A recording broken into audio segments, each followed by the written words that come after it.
Anna Walsh was last seen on New Year's Day about between 4 and 6 a.m. in the morning.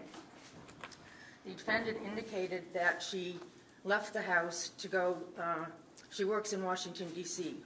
The defendant indicated in the subsequent interview that she left the house around 6 a.m. taking an Uber or Lyft to go to the airport, where she was going to go to work in D.C.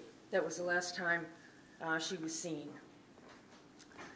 In the course of the investigation, police were notified around January 4th by her employees in Washington, D.C. that she had not shown up for work on January 4th. That was the first time that she was notified that she was missing. Up until this point, the defendant had not notified anyone that she was missing. In the investigation, it was determined that she actually had a plane ticket for January 3rd, which she did not use, and did not show up at the airport, nor her D.C. job or her apartment in D.C. It was indicated that the defendant, police checked during the course of this investigation. There was not a Uber or any kind of Lyft that had picked her up on January 1st. In fact, in the course of the investigation, it was determined that her cell phone pinged in the area of the house, which is located on Chief Justice Cushing Way, that her phone pinged on the 1st and the 2nd, which is after the defendant had said she had left. Additionally, the defendant right now was on house arrest, pending sentencing in federal court. Part of that probation and condition, he was to report his whereabouts if he was to leave the house. He indicated as part of the investigation, when police spoke with him, that on January 1st, he went to his mother's house. However, it took him a lot longer because he got lost going to his mother's house in Swampscott.